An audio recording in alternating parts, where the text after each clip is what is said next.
The natural logarithm is defined to be the compositional inverse of the exponential function. That is, the inverse of the function which takes x to e to the x. Since the exponential function takes real numbers as inputs and produces positive real numbers as outputs, the natural logarithm does the opposite. It takes positive numbers as inputs and can give an arbitrary real number as its output. We write ln for the natural logarithm and call it ln for short. Since ln is the compositional inverse of e to the x, we know that ln of e to the x is equal to x for any real number x. We also know that e to the ln of x is equal to x for any positive real number x. That is, ln and the exponential function undo each other. Let's draw the graph of e to the x and note some important points on it. The points 0, 1 and 1e are both on this curve. If we want to draw the graph of the natural logarithm, we simply need to reflect the exponential curve in the line y equals x. This is our general procedure for drawing the compositional inverse. You'll observe that ln of 1 is 0 and ln of e is 1. If we look at the first identity above, we can see more points that are on the graph of ln. For instance, ln of e squared is equal to 2. Ln of e cubed is equal to 3. Really, when we take the ln of a number, what we're being asked to do is to write our number out as a power of e, and then the logarithm of our number is just that exponent that we see on e.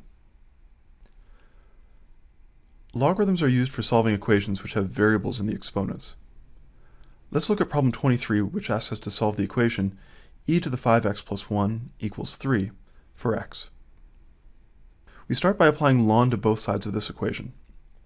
Since e to the 5x plus 1 and 3 are equal, when we put these values into our logarithmic function, we get the same answer out for both. So ln of e to the 5x plus 1 equals ln of 3. Since ln and the exponential function are compositional inverses, we know that ln of e to the anything is simply the exponent on e. Thus ln of e to the 5x plus 1 is just 5x plus 1. Therefore, 5x plus 1 is equal to ln of 3. Solving for x, we get that 5x equals ln of 3 minus 1, and dividing by 5 shows that x is equal to ln of 3 minus 1 all over 5. It's hard to find an exact value for ln of 3, but your calculator can find an approximation for you. It's roughly 1.1. You can see this on our graph of ln as well. The equation we just solved had x in the exponent, and the power had base e. Even when the base is a number other than e, we can still use logarithms to solve the equation. We'll need a few rules about logarithms to help us. On this slide, I've laid out four important rules for manipulating logarithms. These go along with two rules on the previous page that come from ln and the exponential function being compositional inverses. Each of the rules that you see before you comes from a similar rule for exponents. For instance, the first rule says that ln of a times b is ln of a plus ln of b. The corresponding rule for exponents is that e to the c times e to the d is equal to e to the c plus d. Let me show you how to derive the rule for logarithms from this rule for exponents. Starting with ln of a times b, we can replace a with e to the ln of a, and b with e to the ln of b. And using our rule for exponents, since we have a common base here, we can write this as ln of e to the ln of a plus ln of b. Now since ln and e are compositional inverses, we know that ln of e to the ln of a plus ln of b is just the exponent on e. It becomes ln of a plus ln of b. And so ln of a times b equals ln of a plus ln of b. Our next rule looks a lot like the last one. We simply replaced multiplication with division and addition with subtraction. Perhaps it's easier to think of this as ln of a times 1 over b. Let's examine ln of 1 over b.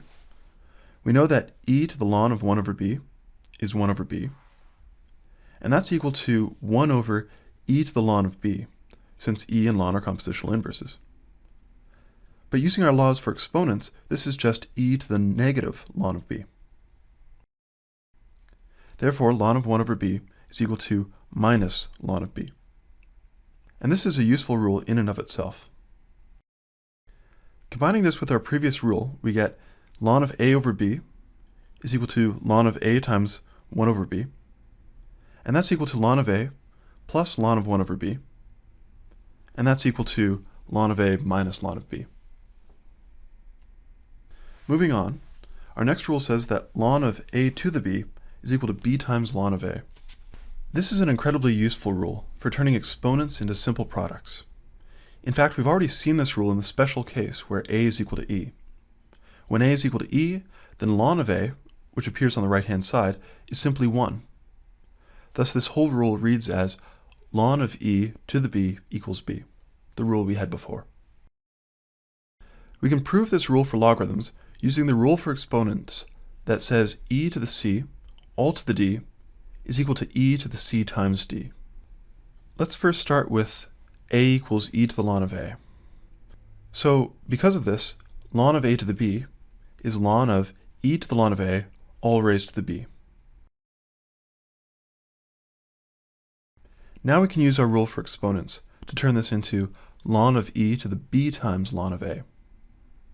Finally, using the fact that ln and the exponential function are compositional inverses, this simply equals the exponent on e. It equals b times ln of a. Our final rule for logarithms is simply an extension of the previous one. Ln of the bth root of a is ln of a to the 1 over b.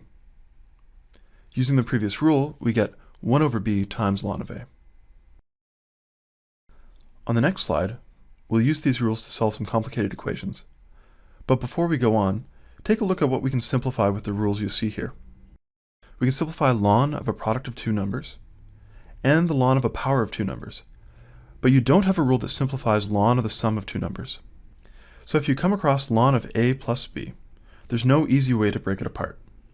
This should suggest that if you see an equation with a sum in it, you shouldn't take the ln of both sides of the equation. That won't lead anywhere productive.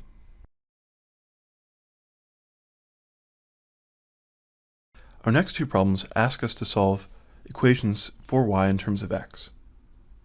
These equations give an implicit relationship between x and y. If we can solve these equations for y in terms of x, we'll find out that y is really a function of x. There are some technical concerns here, but I'll mention them when we come to them. The equation in problem 24 has x plus 1 raised to the power of y. We could take yth roots of both sides to get x plus 1 on its own, but this leaves us with a yth root of e squared, and we're no closer to solving for y. Instead, let's apply the natural logarithm to both sides. Since logarithms only take positive numbers as inputs, we're implicitly assuming that both sides of this equation are positive. On the right-hand side, we have a number that's clearly positive. For the left-hand side to be positive, we may assume that x is strictly larger than minus 1. Applying ln to both sides gives ln of x plus 1 to the y over 4, which is equal to ln of e squared, which is equal to 2. We can use our rule for division to split up the left-hand side as ln of x plus 1 to the y minus ln of 4.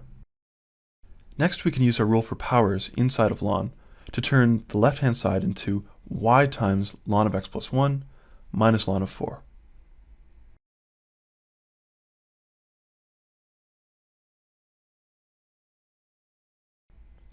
Now we can solve for y by moving ln of 4 to the right-hand side, and then dividing by ln of x plus 1.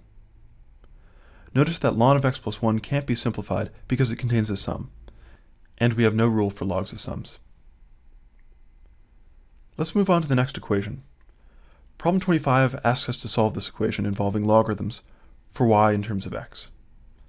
In the previous problems, we used logarithms to solve for exponents. Here we'll use exponential functions to simplify logarithms. But first, let's use our log rules to combine the logarithms we see. 2 times ln of y is equal to ln of y squared. So the left-hand side simplifies. Next, if we subtract two logarithms, we get the log of the first input divided by the second input. Thus, on the left-hand side, we get ln of y cubed plus y squared divided by y squared. We can simplify this to ln of y plus 1 equaling x. Finally, let's apply the exponential function to each side. So the left-hand side becomes e to the ln of y plus 1, and the right-hand side is e to the x. Using the fact that ln and the exponential function are compositional inverses, we get that y plus 1 equals e to the x, or y is equal to e to the x minus 1. An implicit assumption in this problem is that y is positive, so that the original equation makes sense. In the final equation, we see that this forces x to be positive as well. This is a restriction that is not obvious in the original equation.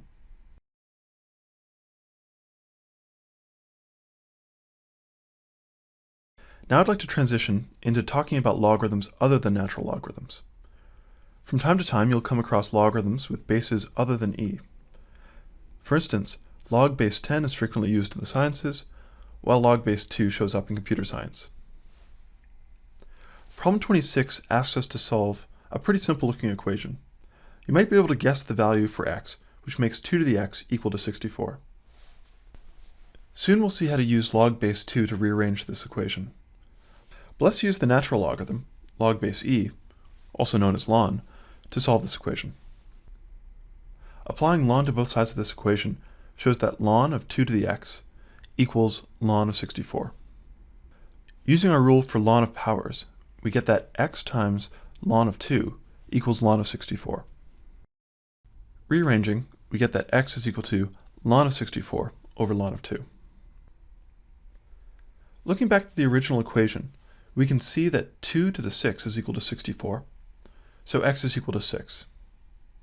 So ln of 64 over ln of 2 must also be equal to 6. You can type this into your calculator if you're in disbelief.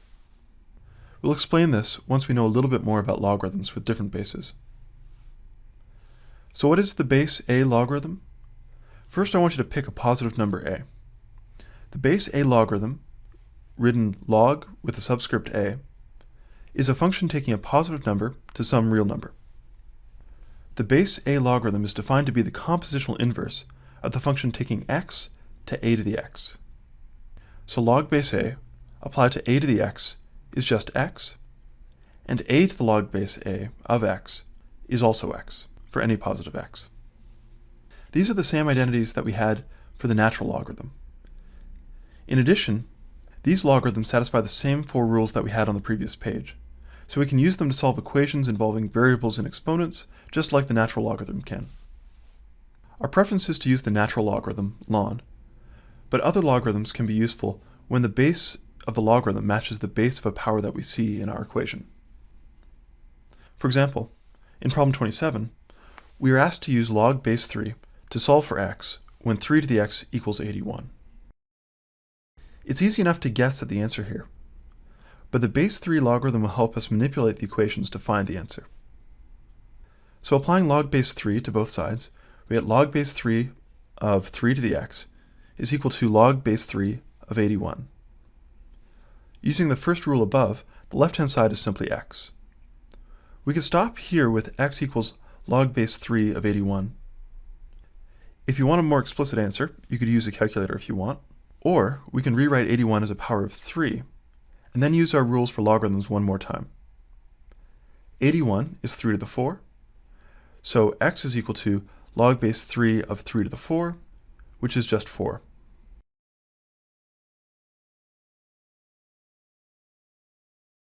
Our next problem gives the relationship between the natural logarithm and log base a. Log base a of x is simply ln of x divided by ln of a. In other words, they simply differ by the constant 1 over ln of a. We could have stated this in a more general way, that relates log base a to log base b for any 2 positive numbers a and b. However, our preference is towards the natural logarithm, and everything that you need to do with logarithms can be done with the natural logarithm, so it makes sense to convert this way only. Now let's prove this relationship between logarithms. I'm going to start from an unintuitive spot just because it will keep things simple. Let's start with ln of x. In that expression, we can rewrite x as a to the log base a of x. So ln of x is equal to ln of a to the log base a of x. Now using our log rule for powers, we can see that we can pull out this exponent as a factor. So we get log base a of x times ln of a.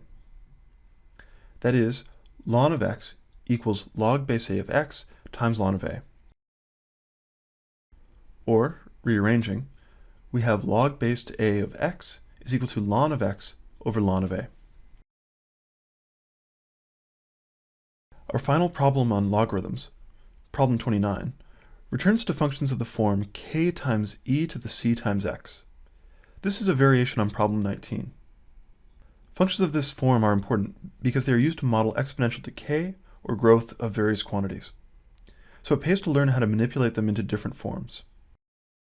In this problem, we'd like to find specific values for k and c so that our function passes through the points 1, 3 and 2, 6. Whenever you require that a point be on a curve, that provides some constraints in the form of an equation. For instance, since f of 1 is equal to 3, we know that 3 is equal to k times e to the c. That's one equation with two variables. Our next equation is going to come from knowing that f of 2 is equal to 6. So we have 6 is equal to k times e to the 2c. Now we have enough equations to solve for both k and c. We can do this in a variety of ways. For instance, we could divide the second equation by the first, and everything is going to work out. But instead, what I'm going to do is I'm going to apply logarithms to both sides to make it easier to solve these equations. Taking ln of both equations gives the following. Ln of 3 is equal to ln of k times e to the c, which is ln of k plus c.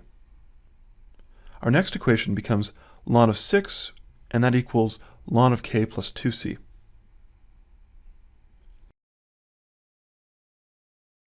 Now if we subtract the first equation from the second, we get that ln of 6 minus ln of 3 is equal to c, since the ln k's cancel, and 2c minus c is just c.